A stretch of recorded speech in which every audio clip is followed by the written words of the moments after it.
Yes, guys, welcome to Chasing Green Arrows. It's Monday. We're back for our review, but as always, we're going to be looking ahead because game week 34 promises to be one hell of a week. We hope.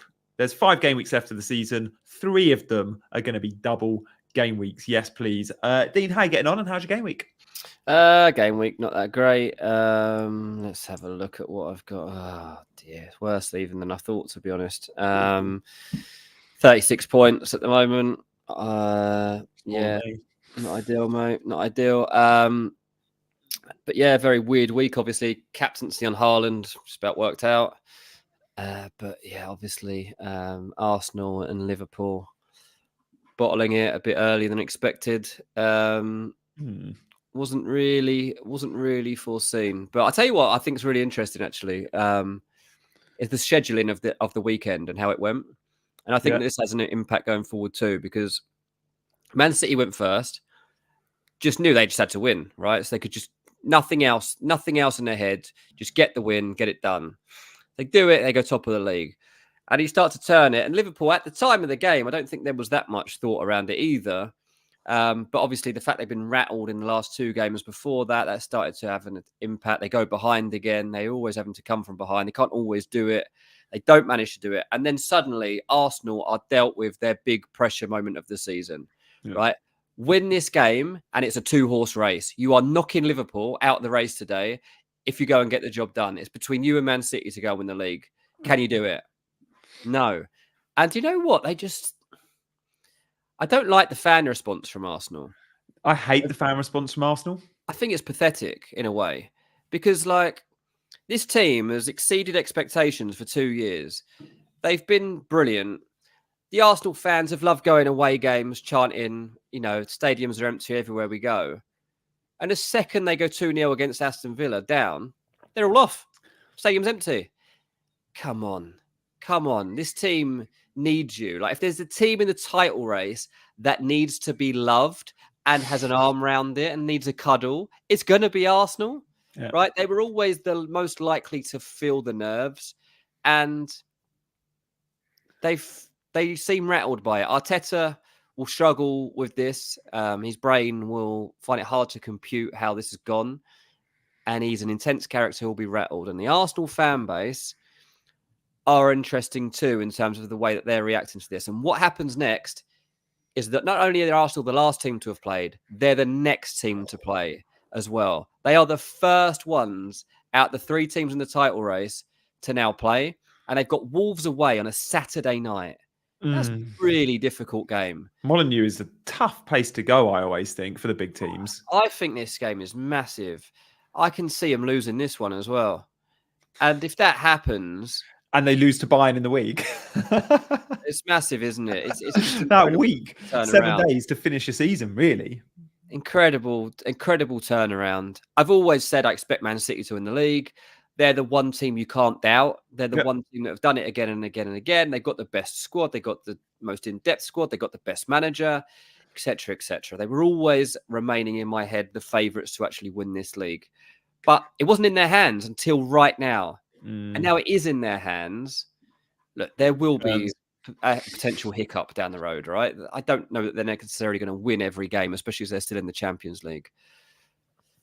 But it's an ominous sign in a season when Man City haven't been as good as they have all the other years, that they're still probably going to win this league title, and that's going to rock things, I think, quite considerably. Gunas are pathetic. You hurt my feelings there. I'm not necessarily talking about you, British. I'm just saying, I just find the Arsenal fan TV lot, that sort of Arsenal fan, the knee-jerk reaction of it. I had no word of a lie. One of my mates messaged me after the game, Arteta's got to go. I can't. What are you talking about? He's overcomplicated things. Jorginho should have played. Havertz shouldn't have played there. I understand you might not have liked these decisions. It's Arteta's team and he got you to this position. You've got to trust him. You've got to. He's the guy that's given you the dream in the first place. And no manager's perfect. The fans will always argue about 11. Whether they win, lose or draw, you don't agree with every 11 that's put out. And I don't... It's fine. I think they've probably got a point. Jorginho probably should have played that game. And I probably do think it's a mistake. but there'll be reasons why he didn't pick him. There'll be reasons why he went with that selection. And he's the one that knows this squad inside out. It's ultimately down to Arteta. It'll be hurting him more than it hurts anyone else, no matter how big of an Arsenal fan. And I understand the frustration and the emotions that are attached to these moments.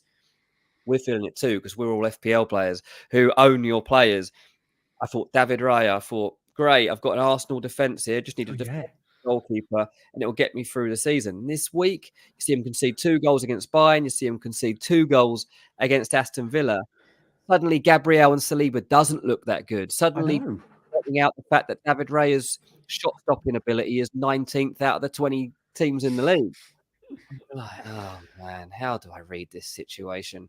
I mean, Villa hit the woodwork a couple of times as well. It's worth noting. Great, first Villa half, really Watkins hits the post, goes along the line. Then Tielemans bar and post. Like, Villa deserved it, but that Arsenal defence has gone from, and look, that's still statistically the best defence in the league by a country mile. But if you just take the last couple of weeks against Bayern, they were so shaky. The Gabriel pass back. I mean, Bayern should have had a penalty from the Gabriel handball. You know, decisions like that from a Raya goal kick. Like, there's something around the concentration of Gabriel in particular, I think, that just feels a little bit off in recent weeks. And because of that, we're seeing Arsenal conceding goals.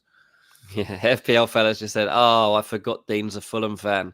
Close his stream. Don't worry, there's not gonna. I wasn't at the West Ham Fulham game, so I'm not going to crow too much about Leno, it. though, mate. We keep saying about Leno he got 3 bonus points. Leno, he got again a clean sheet. World number 1 owns Leno. That, what was it, a 12-pointer or whatever he got? It's huge in a week like this week where the average score is so low. To get a return from your goalkeeper like that, I love that. Well played to Leno owners. But to go back to Arsenal and Liverpool, double game week 34 should be all about Arsenal and Liverpool. They are 2 of 7 teams doubling, but by a country mile, the best 2 teams doubling. The fixtures are difficult because they're always difficult. It's Premier League football, but they're winnable games, all 4 of them. Arsenal 2 aways. Arsenal have go to Molineux and then I think host Chelsea. Yeah. Liverpool have got 2 aways, I think, to Fulham and Everton. So they're tough games to predict. But of course, Arsenal will be favourites in both games and Liverpool will be favourites in both games. We should be still, I think, especially if you're on free hit, going triple Liverpool, triple Arsenal. So let's just chat about the 3 Liverpool you'd go for and the 3 Arsenal you'd go for. Because at the moment, I don't trust either defence. Oh, no. This is really difficult. Well, I've got Bradley. Yeah, same. So do we go to Trent? Because he's probably going to come back in. Going to be back in. And I mean, that's not an obviously easy upgrade. There's a massive gap between the values of those 2 players. Double the price, mate. More than double the price. He's like 8.4. So who's your... So selling Haaland is an option for those that can wildcard in 35 like me. Yeah. I'm dead ending. So I could sell Haaland to get the money. But again, that's dangerous because, like I was talking about the scheduling of the games, Arsenal and Liverpool play. Obviously, Man City don't play this weekend because they got the FA Cup, right? And then, then they play on the Thursday. Yeah. So their first game's on the Thursday against Brighton away. If Liverpool or Arsenal slipped, it's not a title clinching game, but it's a game where the gap could open up further. Yeah. Do you not want to have Haaland for that game? Do you trust Brighton anymore to actually not allow chances that City are going to eat up? I find it really difficult, to be honest, to pick 3 Liverpool assets. I really do. I think if money's not an issue, Trent, Salah, and then either Diaz, Darwin, or Jota, you just go. I feel like the Liverpool discussion probably needs to take place on Friday because minutes against Atalanta are quite important to this. Yeah. Don't you think? Like, if we see Jota get a 60 under his belt and look sharp against Atalanta, or Trent even get a 60 under his belt, then those 2 could be punts. Darwin, I don't know. He keeps missing big chances, but he's getting the chances. I don't know if I would be there. Wasim says McAllister, Salah, and Darwin, and he says just 3 from Arsenal would be Saka, Odegaard, and White. Oh, no Havertz. I thought Havertz played well yesterday, you know. I was watching that game, and I know he played deeper. Havertz is Arsenal's best player at the minute in attack. Saka, sure, he shows glimpses. I still think he's got an injury, but I'd have Havertz and Saka in a heartbeat. And Odegaard actually went off with an injury. So he did. I mean, and that was a big worry. Odegaard going off changed the balance of the midfield, and it's not very often you see Arsenal without Odegaard. And we've been wondering who's the Arsenal player that changes everything if they're missing, and we assume Saka, but actually, probably It's Odegaard. never a wide player. It's got to be someone central. You know, everything Arsenal goes through got wide Odegaard. players. Yeah. And I think it was quite telling that Odegaard, once he went off, I think that game changed. I have to say, when we're looking at players for the double, at the moment, I've only got one Wolves player. And looking at the fact they have got Arsenal and then Bournemouth, both at home. The Bournemouth game could be 3-0, you know? Yeah, and I'm not ruling out now the potential of Wolves causing an upset and beating Arsenal. So I've got Aït-Nouri, like a lot of people will have Aït-Nouri. But I'm thinking to myself now, do I need Acuna? Do I need somebody just from the attack point of view for that Wolves double? Because they are actually now more tempting fixtures than we would have possibly thought before, and might actually give us an edge where people are probably overlooking the fact that Wolves could get something from both of those games.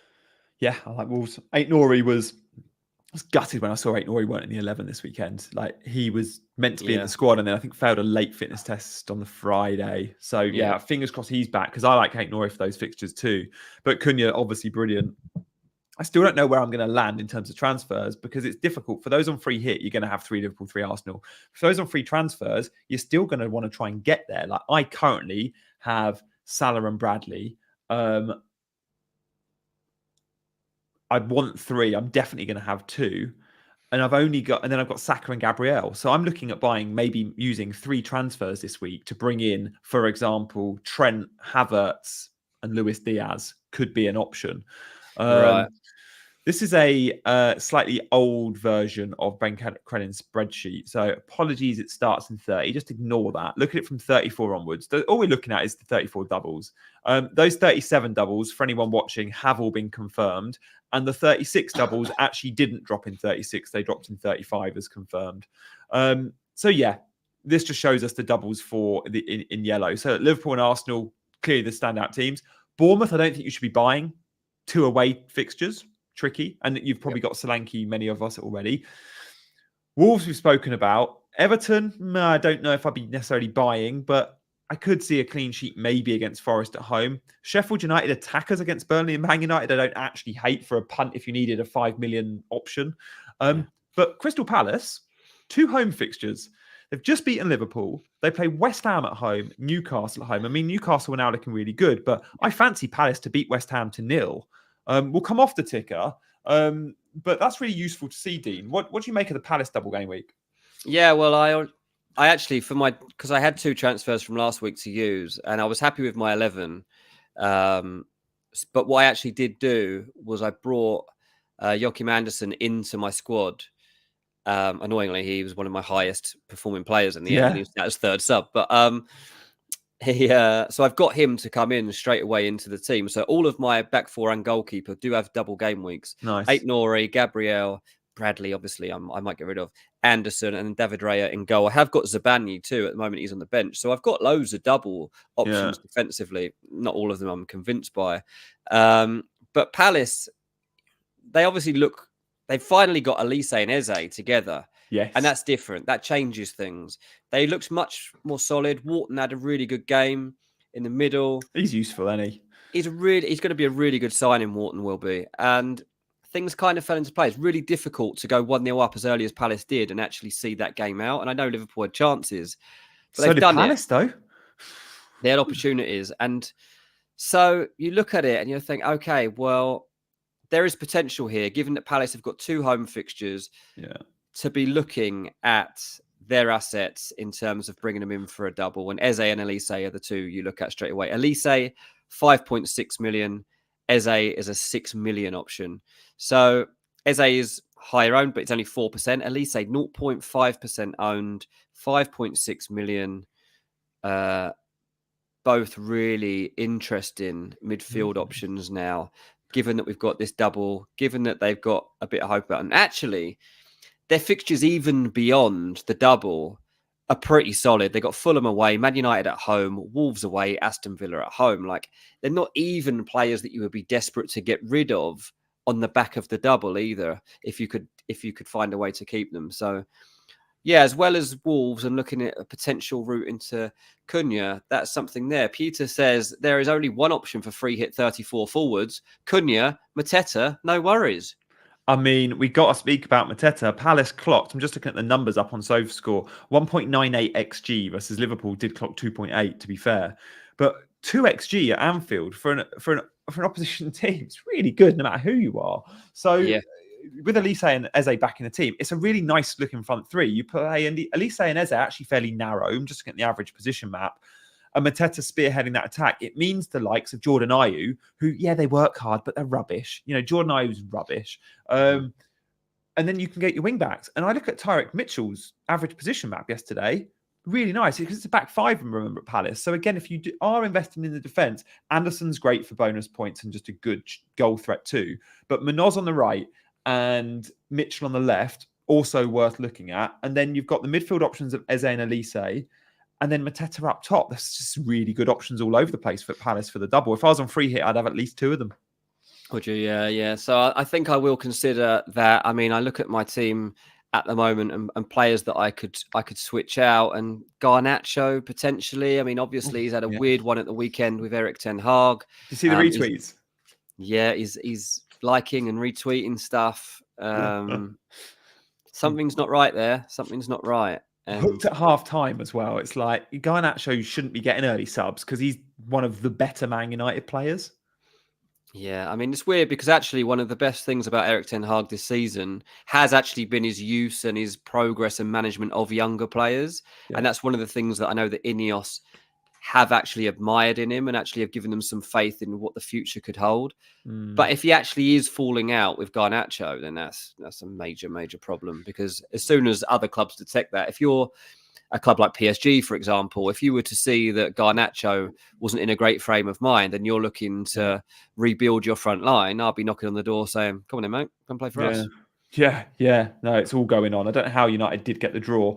Just briefly on Mateta, he clocked over 1 xG himself. I owned Mateta in my 11 this week. How I didn't get a goal, I don't know. Like, he is due now off the back of that. Like, I feel absolutely robbed. Fair play Robertson for that goal line clearance, but there was other chances too. Yeah, it was. And Mateta did so well. And a few criticised he should have hit it harder.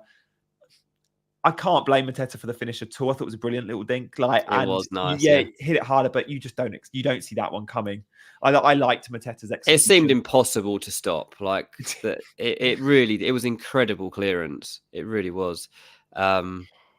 Yeah, that was impressive from Robertson. I watched the replay because I didn't see the game live. And when I watched the highlights and I knew Mateta had blanked, I just assumed it was like, oh, there was a foul in the build-up or an offside. Like, I assumed the goal, it had gone in. It's going in, yeah. I just didn't see the clearance coming. I was like, how's that not gone in? It must have been a foul. No, it's a clearance from Robertson out of nowhere. Yeah, absolutely that. Guys, keep your comments coming in right now. We will go through any questions that you've got later on. I'll run through a couple of them now. Nick's asking, do we go double Eze and Elise? And FPL Amateur says Eze and Elise or Eze and Mateta. If you were to go for a Palace double up, I'm so torn. I'm so torn on the Elise thing because I prefer Elise to Eze. With his injury and just coming back to play 2 sets of 90 in 4 days for Palace, I wonder if he gets season. I just think Eze is more guaranteed for the minutes in that double. So I think I'd be tempted to go Eze and Mateta, and maybe even a Munoz. Like, I think I'd go triple up on my free hit. Munoz isn't a bad one at all. Yeah. He obviously hasn't had that much talk about him since joining, but he's got a bit about him, hasn't he? I mean, he's got pace. He's certainly a player that could cause problems. Good signing. Yeah. I mean, I look at Palace, and ever since they got promoted up from the Championship, I think Joel Ward must be one of their longest-serving players. Joel Ward, who, by the way, is the nicest bloke. But I've always looked at Joel Ward and thought, you're doing well to be playing Premier League football. You're a very good Championship player, but you're probably you're on the cusp of one of those players who you expect to be a sort of yo-yo player between the two divisions. When they had Wan-Bissaka, a kid, come in and take Ward's place, completely fair enough. And Wan-Bissaka at Palace was unbelievable because he was playing at a club more his level. But as soon as Wan-Bissaka goes for huge money, the club never replaced him. I found that really weird that they never went and bought him. They were like, oh, Joel Ward's back in. And it was Roy Hodgson. And Roy Hodgson likes Joel Ward style players, right? Let's be honest. But new manager was never going to give Joel Ward like a huge amount of love in a back five, maybe as a right centre back where he's actually played a little bit, but a right wing back, no. So what a great signing for Palace, who do play with wing backs. And because of that, Eze and Elise are both quite narrow, which gets them into nice shooting positions. So many good options for the double game week on free hit for Palace. I think I would go triple up. Even Henderson, if you're looking for a goalkeeper. Yeah. Great form. Yeah, I'll tell you what, I've got an interesting one actually, because in my team, sorry, we haven't got our teams to show at the moment, but for my team, I have got Son, and he obviously hasn't got a fixture next week. And he's also just not at it. He's not at it. He was subbed before the hour mark. Did not see that coming. And look, I've been a fan of Son as a central option. And now I'm wondering if it's detrimental in the fact that like he has to be the central option. No Kane, no Richarlison. And then he comes out of that game and like Brennan Johnson's floating around the area and stuff. And sometimes you just want Son as the support act, not the guy that starts in the position so that he can break from behind. And I feel that capability isn't there right now for Tottenham. Matto says Son might be going out to the left again. I would move him back out of there if possible. And I don't know if I want to keep him, basically. With a blank this week, with the potential to bring in somebody else that's doubling, I think I probably will get rid of Son. You could always buy him back, couldn't you? You could always buy him for 1 week if you needed the money. But I mean, he does double. Only Spurs and Chelsea have 2 double game weeks left. Is that the week after, or is that the week No, after? it's 35 and then 37. Oh, okay, yeah. So that's the problem. So many, but yeah, I mean, if you haven't got a wild card and you think you need the money this week, selling Son is viable as long as you're happy to then take the transfer, bringing him back. Because for that double game week for Spurs in 35 and 37, you're going to want to cover the attack. And pinning your hopes on a Brennan or a Werner feel risky, especially when Richarlison does come back into the team. And Son, despite the early sub, you just know he's nailed. So the thing is, his 35 double is Arsenal-Chelsea. Yeah, but that Chelsea game could be goals. Could be. I mean, I'm more interested. It could be 4-4. The 37 home to Burnley, and then they play City, which will be a bonus on top of that. Son always does well against City, doesn't he? I swear Spurs do quite well against City. The problem is with that fixture, game week, second to last game of the season. Yeah. People are like, oh, Tottenham could. City wins title that day. It's like City aren't going to lose to this Tottenham team. Like the Tottenham had to pull off the performance of their lives to stop City from winning the league. And as much, I think Ange called it painful growth. In terms of what he's seeing from this team. I think it's actually, if that was exactly the term, I don't know, but it's quite a good phrase, isn't it? Yeah. Because they have improved massively, yet it is actually extremely painful at times, and they're suffering some defeats, which you're just like, as a Tottenham fan, just absolutely agonising over. Bill says just not seeing the confidence of Spurs on the pitch, and I agree with that, and that's one of the reasons I'm not feeling that scared of not having Tottenham assets at the moment. I find them a really hard read, but then at the same time, Chai's in as we go to Spurs. Oh, we got a super chat in. Thank you very much, Solomon. I'm chasing, and I do not want to captain Salah. Who would you go with other than Salah? I'm on a free hit. Oh, that's a good question. Go off you go. I think Thursday night minutes are going to be key for Liverpool, but if we see Diogo Jota getting 45, 50 under his belt, I think, knowing Liverpool have created a ton of chances in recent weeks, but one thing they haven't been doing is finishing. I think the best finisher at Anfield comes into that team and I think could get 2 starts. Now, even if Jota gets 120 minutes in the double, Jota, the slotter, could be a great differential captain. Genuinely, he's the player I really want to transfer in this week. I do need to see something against Atalanta in terms of an indicator that he'll start at least one of those 2 games, but I think we'll get it. And if you want to go really differential, you don't want to look at Arsenal and Liverpool, you could go really rogue. Eze captain isn't like completely out of the question, depending on how much you're chasing Solomon. Thank you for the super chat. Yeah, that's a good shout, actually. A few different variations. Chai's not happy that we're talking about Tottenham. Sorry, mates. Sean says Son does usually score against big teams who like to play on the front foot. Yeah, I Well, it mean, benefits them not having the ball when Son's yeah, up there, and the front three of Brennan, Son, and Werner should really benefit them. But you'd say the fixture at St James's Park might benefit. Newcastle slow defence, still space to get in behind them, and they just didn't see it. This Spurs team is not functioning well. no. Sorry, quick question. Who's on pens for Crystal Palace? I'm not 100% if it's Eze or Elise. Yeah, this is what I'm They've thinking. both I was just scored thinking, which one pens. would I want? Who's the pen taker?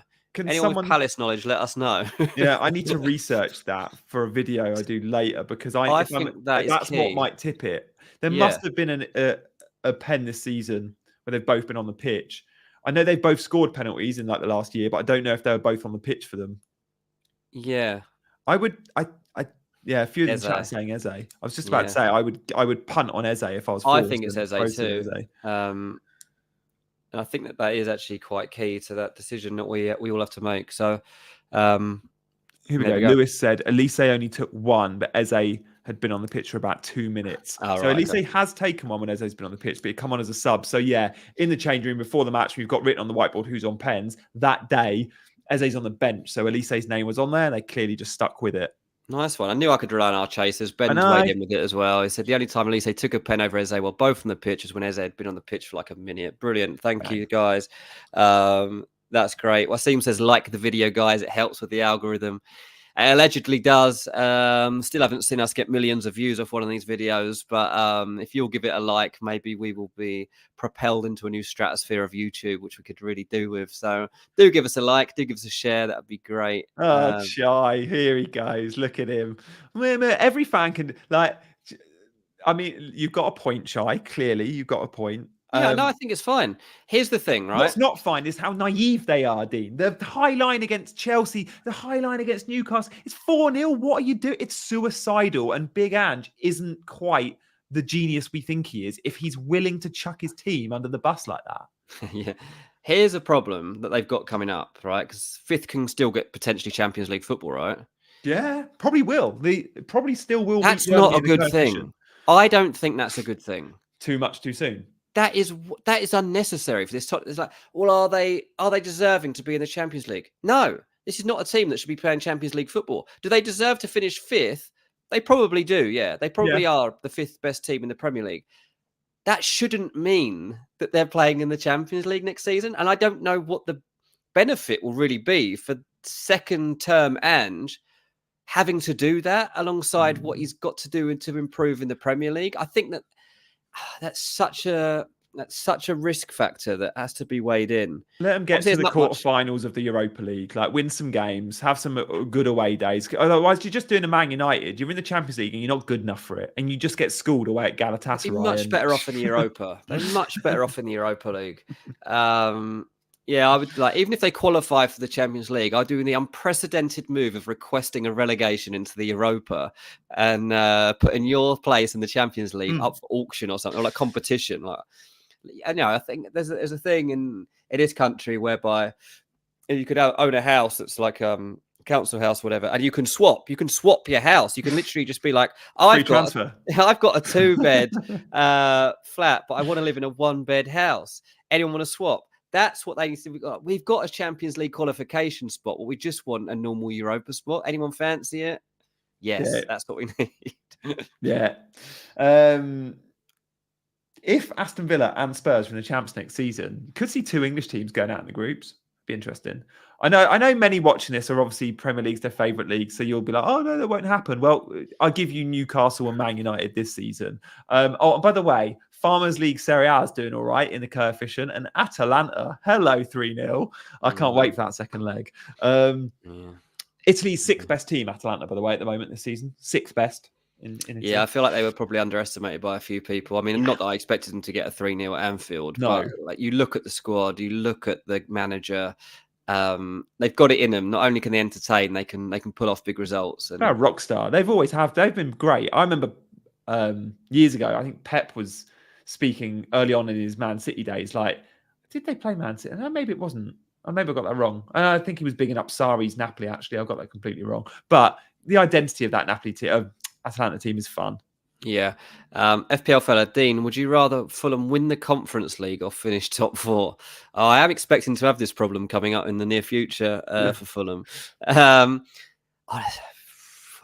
Conference League's a bit rubbish, but... I mean, fella's obviously West Ham fan, so he's been there, done it. I mean, you don't get anything for top 4. I take the cup. I mean, I've never, apart from winning the Championship playoffs, I've never actually seen Fulham win a cup. So I would definitely take that. You know, I've been to Europa League final and been to semi-finals, but I've never seen us win a trophy. And I think that's what football's about. It's about winning things. And I think that can breed a special something. Like with West Ham, even, like, were they that bad? Like, I don't know if you saw, but like London Stadium was like a third empty almost. Like there was so many empty seats at that game. West Ham didn't play very well. And I'm like, are they saving themselves because they think if they can beat Leverkusen, they're pulling off like the biggest comeback of the season, but also they can basically win this competition? Yeah. I think that's taken priority there. And I kind of understand it because a league game against Fulham, no one's going to remember that, really. Yeah. Nobody cares about mid-table really. mediocrity. Like it is, and like, you know, it's a bit of a you're like, oh, I can't believe we lost to Fulham at home. That's rubbish. Fine, but like Lewis says, champions of Europe, you'll never sing that. That's the part of fun, isn't it? I would definitely. I mean, look, if you're West Ham, look at Newcastle last season. They finished top 4 and they finished bottom of the Champions League group. Yeah, they got some nice away days to Milan and Paris, but they would have rather lifted ask Newcastle fans if they'd have rather won a European trophy or made top 4. Like, no contest there.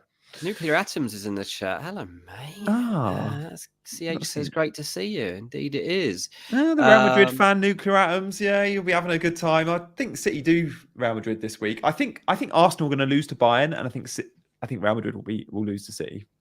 Yeah, I think City will beat Real Madrid too. Peter says the most FPL thing is that Muniz immediately disappeared from scoring once people bought him. Oh, yeah. Yeah, like, come on, he's new to this scoring game, right? He hadn't scored a goal till like January, February. So I give him a chance. I don't know if you saw him like crying when he got the Premier League Player of the Month trophy last week. Like he cried when he scored his first goal for Fulham. He cried when Willian, he was doing an interview last week with Fulham, and they surprised him. And Willian came out during the interview with like the Player of the Month trophy from the Premier League. And like Rodrigo Muniz started crying. I saw him cry on the pitch when he got injured once as well. I think it was before he started scoring. He says himself he's an extremely emotional guy, but he leaves everything out there. Like Muniz will score again this season. I don't know where it's going to be. David says Brazilians are very emotional. So even the next game against Liverpool, probably just going to keep him because they'll score for them. They'll definitely score against Liverpool. I would not be buying Liverpool defenders this week unless their name's Trent Alexander-Arnold, because you're buying him for a different reason. But yeah. Should we have a look at some bonus beats from the weekend just gone? Fabio was in London from 96 till 2003. Went to Stamford Bridge when Hasselbank and Zola were up front. What a combo. And then Good Johnson on the bench. Like, what a front three that was. Yeah, love that. We'll have a quick look at some bonus beasts, and we'll be showing our teams as well.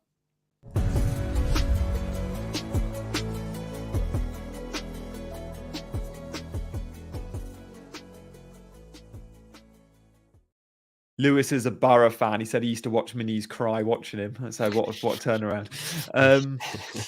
We've got to speak about Anthony Gordon. So 17 points. He's been unbelievable in FPL this year. I don't think I've owned him. And Cole Palmer is the reason why many of us haven't owned him, because we all go, oh, we've got that 6 million mid that's delivering week. We don't need two of them. And we'll go and buy expensive options. But Gordon and Palmer set and forget all season, you'd have one hell of a rank. He only clocks in 0.62 XG. That's all he needs to convert. He gets his goal. Again, the 2 assists, useful. He does well in the bonus points. He's efficient with his passing. A couple of dribble attempts, always good for bonus. And even on a week where Isak clocked points, usually when strikers score goals, strikers get the bonus. But Gordon can go above that, like 50 in the BPS free sack, usually 50. confirms 3 bonus, but Gordon with a 53 in the BPS, just so good. Even Cher gets a clean sheet, scores a goal. Gordon's so far apart. And I look at my wild card in 35. They play Sheffield United at home, and then they play Burnley away. Like, I'm definitely going to have Gordon and Isak in my wildcard team. I'm going to have that combination. That's a brilliant combination. And interesting that they played sort of up front together. Harvey Barnes looked like a bit of a wing back. I was only listening on the radio, but from what the summariser there said, I think it was maybe Stephen Warnock, he said they were shaping up in a 3-5-2, and it was Gordon and Isak down the middle. If that was the case, and I'm going to check the average position as we speak right now, if you're getting Anthony Gordon playing centrally up top with Isak, with those fixtures in mind, you're going to get big points. Yeah, that's a good point, actually. Yeah, have a look at that. But Isak, by the way, is just phenomenal at the moment. Like, the way this guy is finishing is absolutely ludicrous. I'd be amazed if the likes of Arsenal, Tottenham aren't interested or trying to get Isak out of Newcastle. If they genuinely have any financial worries and might have to cash in on someone, Isak is the guy. There's not many forwards, I think, even in the world, that you'd want ahead of Isak now that he's settled into life in the Premier League and gets it, because his shot placement, his ruthlessness is second to none at the moment. Like, he's different class.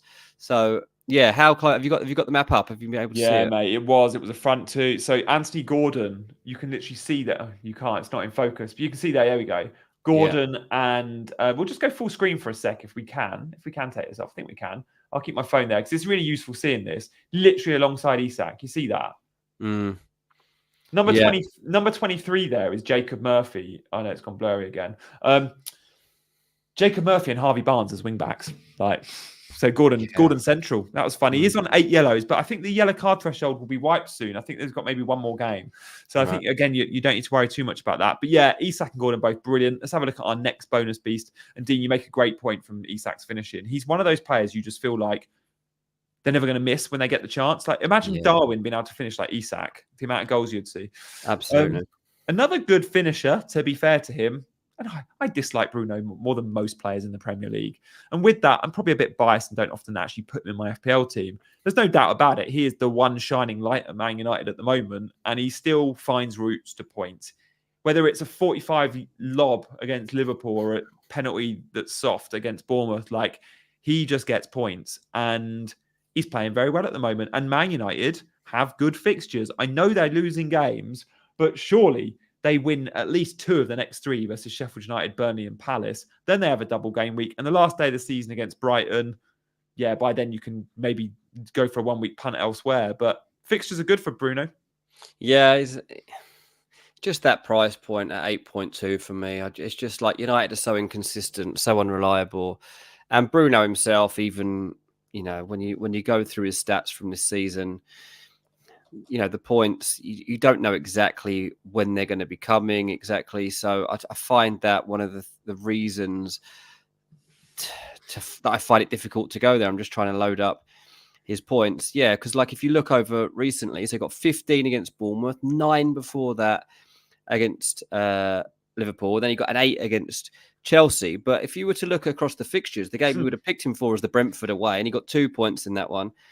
Got 11 against Everton. So across the last 5 games, it has been really good. But before that, it was really, really difficult to see Bruno come into any points. And across a span of like 13 game weeks, his biggest haul was a 6-pointer against West Ham. Wow. So his form has definitely been on the rise. I'm not sure exactly what the reason for. Form's actually got slightly worse. He was playing a bit deeper, I remember, in that phase. Like, we saw him often in a midfield 2. I seem to remember he's now a little bit again playing back in the number 10 role. But yeah, United are bad. But when United are bad, just like when Chelsea are bad, you don't need them to be winning games to buy their FPL assets. As long as the team is scoring goals, that's our currency in FPL. So that's why Cole Palmer and Bruno are still good picks, because they will still score goals. Well, this is it. There's no correlation between Bruno getting points and United winning. In fact, it's the other way round. If you look back, you look at like games that United have won, typically, like if you go back a little bit, Luton, they won that game, he got 2 points. They played Aston Villa, beat them, he got 2 points. One against West Ham, he got 6 points. Win against Villa again, got 1 point. A win against Chelsea, got 0 points. But you look across his last few games, 3 draws and a loss. He's got 15, 9, 8 and 2. So, he's kind of fixture-proof, I guess. Yeah, we like that. Let's have a look at the next one. I think I've got 3. Maybe it was 2 this week. And I think I got it wrong. I don't think Leno did get 3. I think he got 2 bonus points. Why Leno doesn't feature. Good spot from someone in the chat there. Cunha back from injury, hence only getting the 76 minutes. Should be good for 90 next time out. Couple of goals from a couple of shots on target. Only 23 accurate passes, not massively involved. One of those was a key pass. And he does offer that, Cunha. Over his career, he's not been the most clinical, and he's been a bit of a provider. And with that, you do get key passes, and you do get the creation points that you get in the bonus points, which are really important. Like key passes and assists threat is really, really good in the BPS. And Cunha will clock that as well as what we see now, which is good finishing. It's a double game week up next. So that Arsenal and Bournemouth fixture is part of a double game week. It should be noted. And then it's Luton, then another double game week. So look, I like Cunha very much. Also, I think he's on pens with Hwang out the team. I think so. I think that's right. Yeah. And this is somewhere I am considering going. I mean, I've just talked up Muniz will probably score against Liverpool, but maybe I need to chop out Muniz so I can get Cunha in this week as one of my 2 transfers. Yeah, I like that. I think that is a route I'm going to have to consider. Then I'll get Son out, and I'll still be able to open up the money for someone decent to come in there. Fabio says looks good, Cunha. Peter said I think O'Neill said that Cunha is not ready for 90 yet, but I'm not sure. Yeah, I'm not too concerned about that, to be honest. It might be next week. That's the point. Like he wasn't ready for 90 against Forest, but yeah. Nuclear was in the chat saying he's been a bit burned out recently. So I hope you're doing all right, mate. Yeah, we totally get the feeling at this stage of the season. Trust me. The problem for me is that the season ends and I'm full into transfer mode and it gets even busier. So please, spare a thought for someone so poor as me. Dean's busy months, guys, are literally like the off season, end of May and June, right? And July. Man. Our busy months are the opposite. We get to just enjoy the Euros and not worry about a game. But then CH says this is why Dean and G are fun. Nuclear. We get stories about pigeons and who they met in the shops. I did have another footballer this weekend. Oh yeah, was in Cobham. We met some friends of our families and stuff, and everyone was in the park. And so 3 of the 3 For those dads that don't know, Dean, Cobham is Chelsea territory. Is Chelsea territory. The 3 dads popped into Cobham High Street to grab the lunch. Just so happened there was a pub also down the high street, so we might have sneaked a sneaky pint in. And there was a footballer sitting outside, and I did not clock him straight away. In the pub?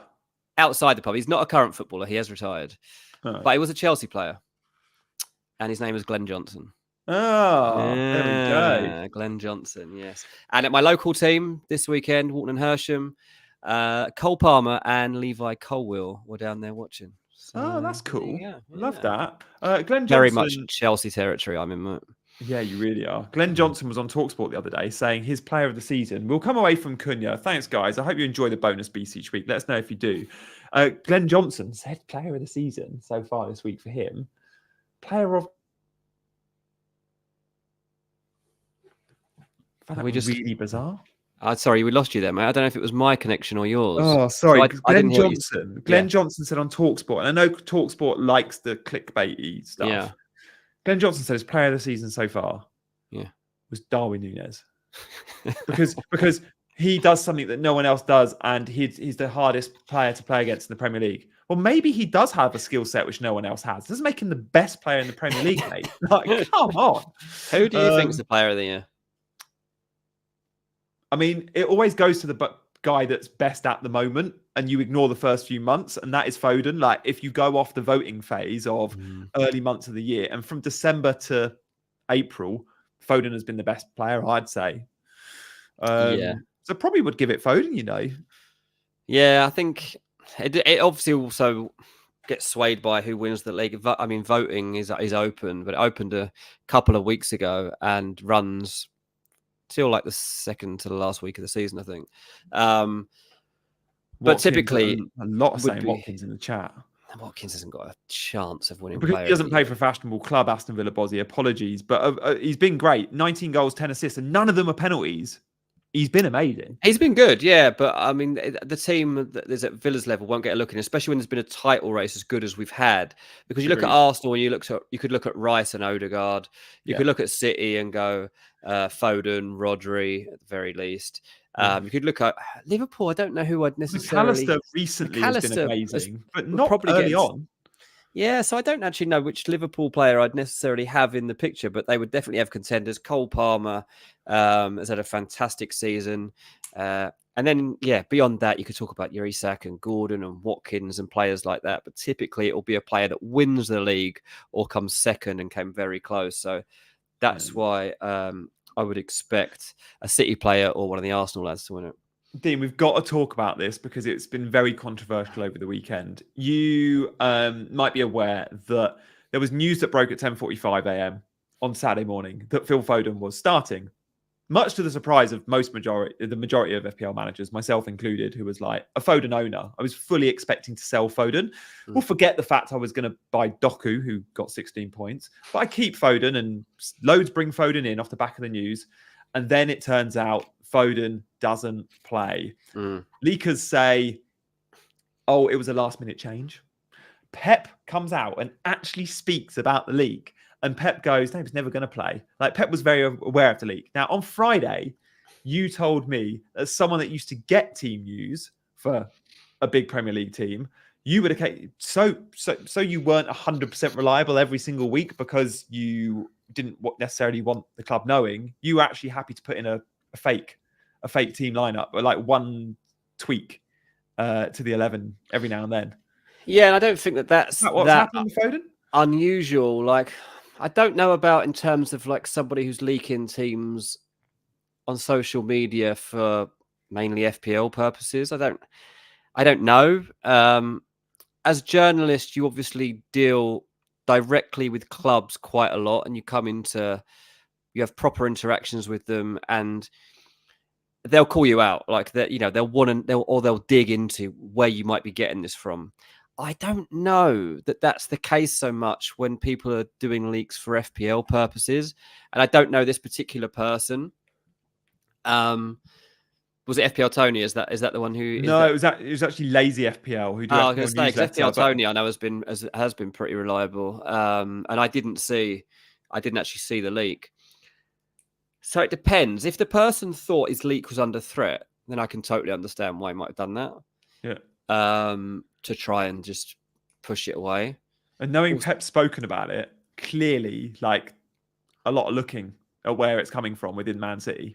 Yeah. Also could have been the case that he got bum steer. Like, if you are the person that gives the info, it's also in your interest to get one wrong occasionally and to get some misinformation out there so it doesn't land on your back. Because, for Foden to start this game wasn't likely. So to completely go off the narrative and get a line out there that he is, there's only certain people that are going to know this information, right? There's a very limited number of people that know Man City's lineup week in, week out.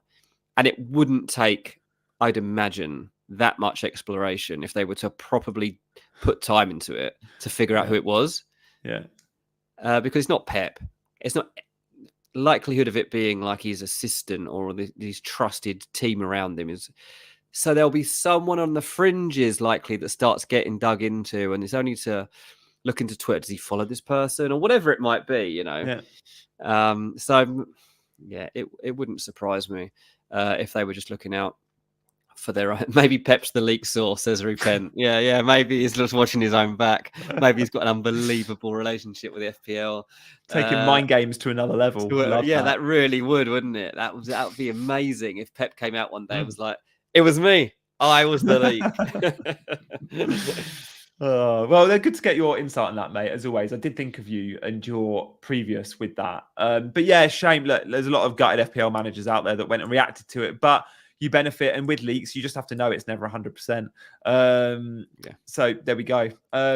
Zubin says, could leakers get fired for this? Of course you could. Yeah. If you're the guy that's actually leaking information out of Man City, 100%. Yeah. If you're caught, you will be fired. If you're a club like Man City, there's no doubt about it. Yeah, 100%.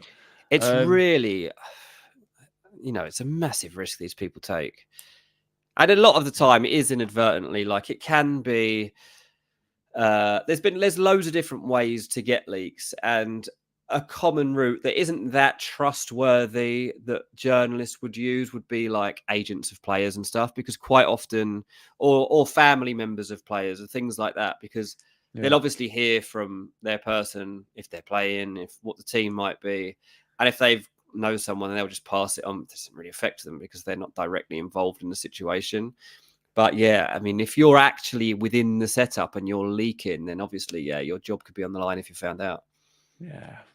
Brutal. Let's have a quick look at our team points this week. They were bad. We're not going to spend time on this for a reason. Purposely left it to the last 5 minutes of the show. Dean, you're on 36, which is more than me. You have got Cole Palmer playing. However, I don't know about your rank, but at my rank, and probably similar at yours, if Cole Palmer produces tonight, it works negatively against you because so many have captained him. So he's over 100% EO at my rank, and he probably is at yours. Yeah, it's pointless. Yeah, it doesn't really matter.